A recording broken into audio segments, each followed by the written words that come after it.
Alrighty, everyone. Thank you for joining me this morning. It is Monday morning, probably my favorite morning mindset because for me, it's really the weekly morning mindset. Just a reminder, we usually have these Monday through Friday, and if I'm not here, it's because I'm traveling, and I do try to give you a little bit of heads up when I'm not going to be holding these. So this morning, I've got a subject I think is pretty important. I read a lot. And I've been reading Cardone's Sell or Be Sold. And it's an interesting book. It's one of the ones that he actually had written before, actually one of his first books that he rewrote. And he brought something up there that I've kind of always looked at a little bit differently in sales than he has, but have the same results. And so I wanted to kind of give a little bit of information. Now, obviously, on the morning mindsets, we have a lot of different subjects.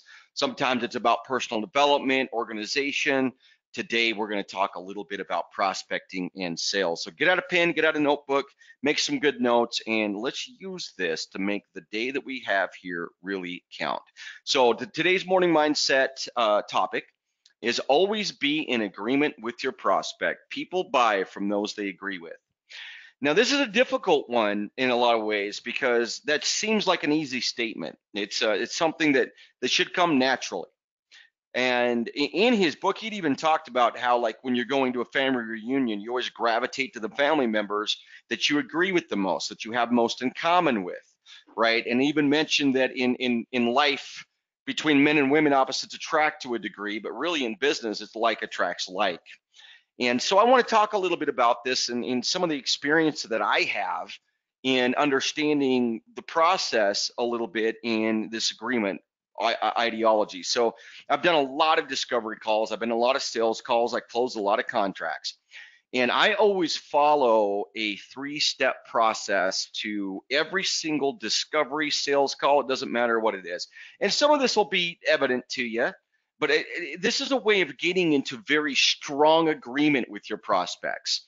Okay, and this is a tool that I use often. A lot of the salespeople that work with me ask me, man, how do you get through this so easily, and how do you get these guys to buy so quickly?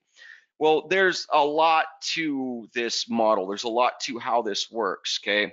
First and foremost, you've got to realize that right out of the gates, when you're on the phone with somebody, you have to realize that you're a loss. You're actually not a gain. If you're working in sales, you actually represent a loss to the individual that you're speaking with. Now, there's a tremendous amount to gain from said loss or sacrifice that they'll make, but what you're looking to do is you're looking to get them to write a check. You want them to take some of their hard-earned money and dedicate that towards what it is that you may be offering. So you're going to be in a position where it's inescapable. You are a loss. So you've got to realize you're starting the conversation out from that perspective. And so you really want to take these three steps very seriously, okay? Now, there's many different step 1, 2, 3s, 4s, 5s. In fact, some of the best stuff, Psychology of Sales, of Selling, actually, by Brian Tracy, has some really good information on how to figure out what part of the product that matters most to the individual and focus on that in the sale, really specializing or micro-targeting down your conversation. So there's a lot of information out there that's great about how to get through the sales process, but these three steps, these three most important things are going to help you a lot. Now, I've had a lot of opportunity to work with people as an engineer, as an actual custom software developer. And when people buy custom software, man, they are signing up for some punishment, okay? Because software takes a long time to write. And if they're buying an actual pre-written piece of software, which is obviously a preferred method for any software company, they want to make products that they can replicate. If they're not going through that process, they're signing up for 6 months, a year, maybe longer, depending on how big their project is. And so these three steps have always been very important to me in the beginning. So first of all, listen first. This is extremely critical. Most of you heard this one, all right? But it's first. You don't want to just listen to them. You want to listen first. Ask them questions about their business. Get them to talk. There's two main reasons why that matters. First of all, they will tell you everything you need to know about how to sell to them if you let them talk first, if you let them speak. Secondly, by letting them speak, they feel that they're able to deliver the confidence that they currently have or don't have in the business that they have to you. They'll talk about what's painful. They'll more than likely concentrate on things that are pain points in their business that are associated with the reason you're on the phone. For example, if you're looking to replace their website, they may talk about the difficulty that they've had with the previous company, or that they haven't had much luck with it, whatever it might be. Ask questions first. Almost any statement can be turned into a question. Okay. For example, you guys could really benefit from having a new web presence. That's a statement. Okay. Telling isn't selling. You've heard that. Okay, the reality is you want to put that into a form of a question. Okay, how would you feel if I could offer some options that would allow you to have a much better experience with your website? Okay, that's a question. That's a yes or no question. You want to formulate them even better in order to facilitate better answers, get more information out of them. Ask a lot of questions at first. Let them speak. It gets them comfortable. Okay, if they feel like they're being heard right off the bat and that you're there to listen right off the bat, being a consultant or a problem solver is what any advanced sales program is going to tell you. That's what you are. You're a consultant or you're a problem solver. So listen first, because they're going to give you everything that you need for number two. No matter what anyone's doing in business, they have a vision of their business, of what it is they're trying to accomplish, what they're trying to do. Or maybe if they're a long-standing company, they have a very strong vision that's just continuously being played out. Like it might be a large corporation that's had a lot of success. The biggest thing is they're going to paint a picture for you when you ask about their business. So they're going to start this picture painting process. And the reality is your job is to listen to the picture that they're painting, see it in your mind, and then as a consultant, you want to get excited about what they're doing, not about your product. Okay, your product is going to come in as a logical option for them to fill that painting in further. But you want them to paint the picture of their business. All right, what is it that you're trying to do? Where are you trying to go as a company, especially how that may be related to your product? So if you have a marketing product, for example, where are you trying to get to with your product? What audience are you trying to reach? Once you've allowed them to paint that picture, now you can pull out your own paintbrush and you want to paint inside of the picture that they gave you. You want to give them accolades. You want to tell them how well they've done, how exciting it is that they're going to accomplish the things that they're going to accomplish. Because if you're in agreement that the picture they've painted is beautiful, they're going to start listening to you. And now it's your turn to speak. Okay, but you don't go into, these are all the features of my product and this is why it's so powerful. Those conversations will come. A lot of times those conversations usually aren't directly with the CEO or the, unless you're working with a CFO, then you really got to get into brass tacks. But those operational methodologies that you offer, the solutions that you have, as powerful as they may be, and we have a lot of software that we sell, there's many different variables to the software, very powerful stuff that we have.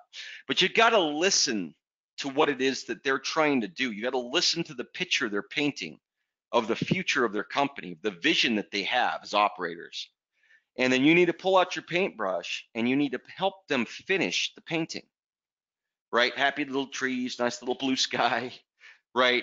You want to get excited about what they're doing. Man, what you guys are doing is actually pretty awesome.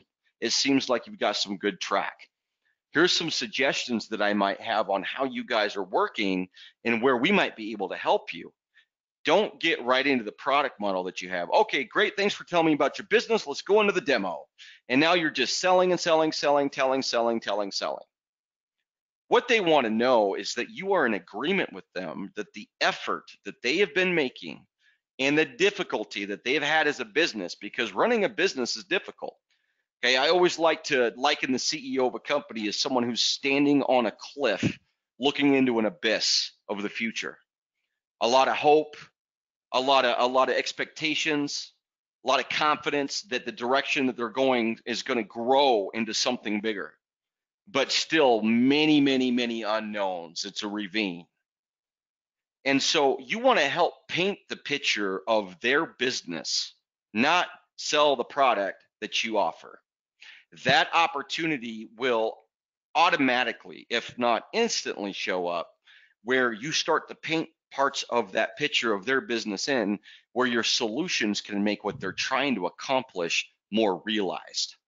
You're trying to help them realize the vision of their business. And the only way to do that is to understand very clearly what kind of a picture they're trying to paint. And you will see many companies have almost a blank canvas. Some companies have a very, very thick canvas and many, many different opportunities, options, and things that are working very well. And you've got to figure out what your margins are that you need to paint inside of. So a business owner that's wide open, that has opportunity for maybe one or two or even more of the products that you have, you have a much bigger opportunity to actually paint something of value. But if you've got a company that's been operating for a very long time, you have to figure out where within that picture your margins are so that you only talk about, as Brian Tracy would say, the pieces of the program that you offer that's going to solve the biggest problems for them. But it's always within their canvas. When they get off the phone with you, they should step back and say, man, Beto really understands my business. He knows what I'm trying to do. He knows what I'm trying to accomplish. And not only that, I feel better about my goals. I see clearly through the trees, and I didn't rip the canvas down and put it back up because I was told I was doing it wrong, or I was told there's a better way to do it, or I was told that our services are superior to anything that they may have been working with. You want to avoid all of that language. That language is not useful, okay? Because when you say something like, well, we have a superior program, well, now you've told them that whatever it is they are trying to do isn't good enough, okay? That's painting outside of the borders of that picture. You've got to paint inside of it, okay? You've got to listen very closely to what they're trying to accomplish. Then you need to give them accolades. Nice work, man, this is cool. What you guys are doing is actually pretty neat. How long have you been in business? 5 years. Wow, you've accomplished a lot in 5 years. I really like your programs. Point some things out in that picture that you really did like. Take notes when you're listening to them talk so you can repeat things that they said that you found valuable.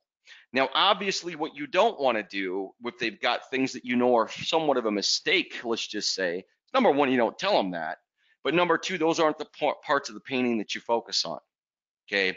You focus on the parts that you know have the roots to be successful with what you're doing. You always want to be in agreement with your prospect. It doesn't mean they're right. It doesn't mean that the way they're doing things is the best way to do it. That has nothing to do with it, okay? If you have a solution for them, then more than likely, at least some of that painting is going to have roots for the solution that you have. And you want to focus on the things that they are doing that will retrofit very easily in their design to the things that you're selling. And so when they get off the phone, Beto really understands me. Man, I wish I'd have met this guy earlier. You know, I was telling my wife this part of our business was actually really awesome. And I'm glad Beto agreed with me on that. He can see what we're doing. If you look into the future with your clients and try to listen closely enough before you speak to understand where they're headed, right? Wayne Gretzky's comment, I'm probably going to kill this because it just came to my head. It used to be on the front of my website when I was the CEO of Apogee, is that he doesn't concentrate on the puck. He concentrates on where the puck's going to go when he hits the puck. So if you don't concentrate on the issues with the business or the solution that you have, but look forward into the future of where they're trying to go and how your solutions and your programs can help them get there, and then paint into the picture they already have in agreement that they are smart, capable, and that they're doing it the best they can. They're doing it right. Okay, when you do that, you have as many opportunities to introduce new ideas as you could possibly have simply by telling them you have a superior way. So that is the biggest, in my opinion, difference between a cultured and experienced sales professional and one that is there to demo the product and sell the product. And man, I've been on so many different software demos in the time that I've been doing things and on different sales calls. I mean, we bought a lot of stuff from services and products in our company. And I see a visceral difference between the two types of sales. one being very telling. Okay, great, let's get into the software. Now we'll show you this. Now let's show you that. Salesman gets off and I sit back and I go, he has absolutely no idea what we do. And if you're selling in that style, you've probably ran into that conundrum where an intelligent business owner at the end goes, well, do you even understand what we do?